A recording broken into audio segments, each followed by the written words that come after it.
Apa itu regenerasi? Regenerasi adalah salah satu fenomena biologis yang paling menakjubkan, kemampuan organisme untuk memperbaiki, mengganti, atau bahkan menumbuhkan kembali bagian tubuh yang rusak ataupun hilang. Nah, ini bukan hanya sekadar penyembuhan luka, melainkan penciptaan kembali struktur yang kompleks dan berfungsi penuh. Dalam konteks biologi, regenerasi mencakup berbagai tingkat mulai dari perbaikan seluler hingga pembentukan organ atau anggota tubuh yang utuh. Kemampuan ini menjadi kunci bagi kelangsungan hidup banyak spesies, memungkinkan mereka pulih dari cedera parah atau bahkan predator. Selanjutnya ini ada tahapan dari regenerasi secara fisiologi. Yang pertama, regenerasi fisiologi adalah proses yang sangat terkoordinasi dan kompleks, melibatkan serangkaian tahapan yang memungkinkan pembentukan kembali jaringan atau organ yang hilang. Proses ini dipicu oleh cedera, melibatkan respons seluler dan molekuler yang terancam.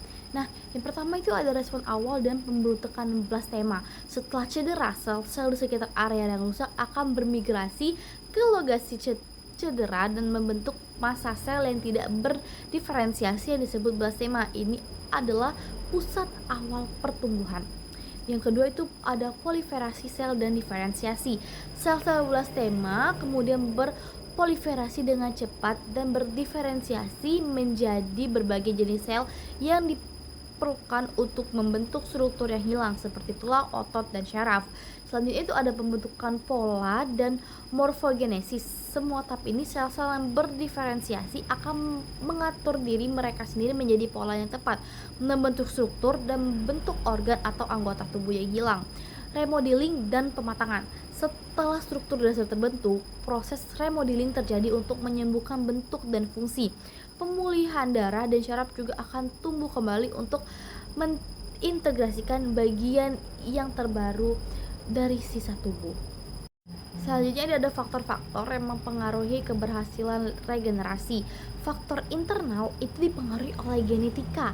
Nah, beberapa spesies memiliki kapasitas regenerasi yang lebih besar karena warisan genetik mereka. Gen-gen tertentu memainkan peran yang krusial dan respon yang baik untuk mengatasi cedera. Selanjutnya itu ada usia.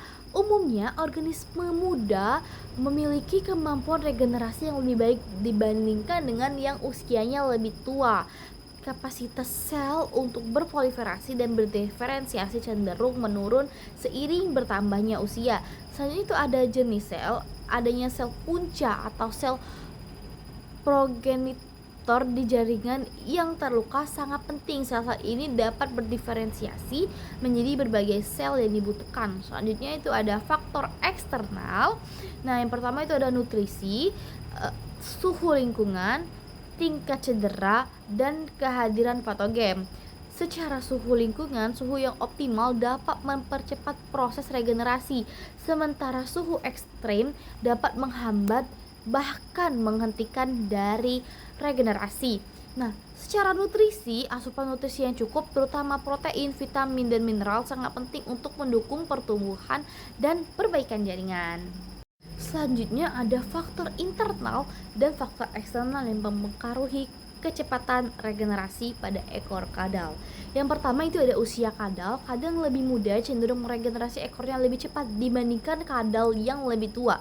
Hal ini disebabkan oleh aktivitas metabolisme yang lebih tinggi dan ketersediaan sel punca yang lebih banyak pada individu muda.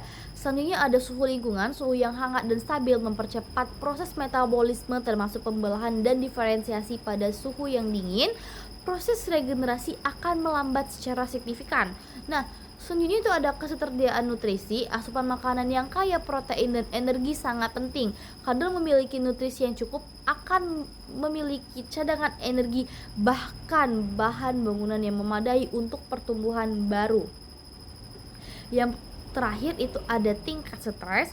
Lingkungan yang stres atau ancaman predator yang berkelanjutan dapat mengalihkan energi kadal dari proses regenerasi sehingga memperhambat pertumbuhan ekor yang baru. Nah, selanjutnya itu ada proses regenerasi ekor pada kadal kebun.